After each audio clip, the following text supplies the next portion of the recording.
Hello dear students, ASC starter मैं आपसे इस वीडियो में इकोनॉमिक्स का सिलेबस डिस्कस करने जा रहा हूँ। यहाँ पर जो मैं सिलेबस है ना, जितने भी दिल्ली के गवर्नमेंट स्कूल के बच्चे हैं या गवर्नमेंट एडेड स्कूल के बच्चे हैं, जो बच्चे 11वीं क्लास में आए हैं ना, तो उनको मिड टर्म का सिलेबस और फाइनल टर्म का सिलेबस बताने जा रहा हूँ। क्योंकि बहुत से जो बच्चे हैं ना, उन्होंने राइटर्स की बुक ले रखी है, जैसे टी एस ग्रेवाल हो गया, संदीप दीक्षित हो गई। तो उनको ना क्या हो रहा है कि समझ नहीं आ रहा कि सिलेबस कहाँ तक है, कैसे तैयारी करनी है। तो यहाँ पर मैं आपको मिड टर्म का सिलेबस बता रहा हूँ, जो आपके एग्जाम 11 सितंबर के आसपास होने वाले हैं, और फाइनल टर्म का भी आपको सिलेबस बताऊंगा। ध्यान से समझिएगा, ठीक है। तो ऐसे ही मैं कोशिश करूंगा और भी सब्जेक्ट की आपको वीडियोस प्रोवाइड कर दूं, अलग अलग सब्जेक्ट के। ठीक है, तो देखिए मिड टर्म में आपको क्या क्या करना है। तो आप यहाँ पर देखेंगे यूनिट 1 लिखा है, और आपकी बुक में चैप्टर वाइज दे रखा होगा। तो आपको क्या करना है, इन टॉपिक पर ज़्यादा ध्यान देना है। और आपको कितने चैप्टर्स करने होंगे, जैसे किसी राइटर की बुक में 9 चैप्टर करने हैं, किसी राइटर की बुक में 8 करने हैं, तो आपको कितने करने हैं मिड टर्म की तैयारी कर ले, उसके रिगार्डिंग ध्यान समझिए।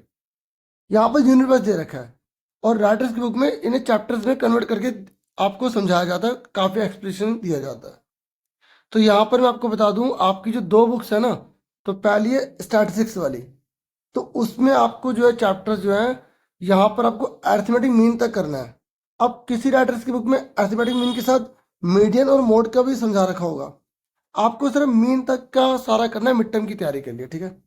फिर आपकी दूसरी जो बुक है ना, माइक्रो इकोनॉमिक्स, उसमें आपको यूनिट 4, मतलब ये टॉपिक देखो अच्छे से,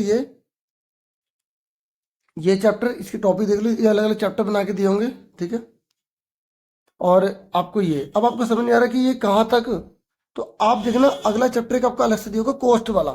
तो कोस्ट से पहले तक के सारे चैप्टर आपको करने हैं, ठीक है। ये मिड टर्म में आपको सारा कर लेना। मिड टर्म के बाद आपके मिड टर्म देखो, यहाँ लिखा है कि 6 सितंबर तक पूरा कोर्स हो जाना चाहिए, फिर आपके एग्जाम हो जाएंगे। मिड टर्म के बाद आपको बाकी बचे चैप्टर करने होंगे, क्योंकि फाइनल टर्म में पूरा सिलेबस आएगा आपका, ठीक है। तो आपको स्टैटिस्टिक्स के बाकी से और ये चैप्टर करने पड़ेंगे अच्छे से, ठीक है। और मैं आपको बता रहा हूँ, ये जो टॉपिक है ना, इन पर ज़्यादा ध्यान देना। देखो ये रहा माइक्रो इकोनॉमिक्स, सेकंड टर्म में आपको कोर्स वाले चैप्टर सारे पढ़ने हैं, और पढ़ने तो है, लेकिन सिलेबस जो फाइनल टर्म का पूरा आएगा, मिड टर्म का भी आएगा, आपको बाकी बच्चा भी करना होगा। क्योंकि कई बच्चे ना प्राइवेट स्कूल से गवर्नमेंट स्कूल में हैं, उनको काफ़ी प्रॉब्लम हो रही है। तो कुछ बच्चों के कमेंट्स भी इसी के रिगार्डिंग आए, तो मैं आपको कोशिश करूंगा सारा सिलेबस प्रोवाइड कर सकूँ। ये इंग्लिश मीडियम में है, ऐसे हिंदी मीडियम में भी आप वीडियो देख सकते हैं, ठीक है। तो आपको और बता दूं, या प्रोजेक्ट के बारे में क्या है कि देखो, रोल नंबर वाइज जो भी है ना, टीचर्स आपको प्रोजेक्ट वगैरह देंगे, स्कूल में आपको प्रोजेक्ट वगैरह तैयार करना पड़ेगा। यहाँ प्रिस्क्राइब बुक तो एनसीईआरटी बता रखे, लेकिन बच्चे एक्स्ट्रा बुक खरीदते हैं, राइटर्स की बुक खरीदते हैं अच्छे से, और एक्सप्लेनेशन जानने के लिए और नॉलेज लेने के लिए, ठीक है। तो यहाँ पर सीबीएसई की गाइडलाइंस को भी आप फॉलो कर सकते हैं। और यहाँ पर कौन सी यूनिट कितने मार्क्स की है ना, ये जो दे रखा है, ये फाइनल टर्म के लिए दे रखा है।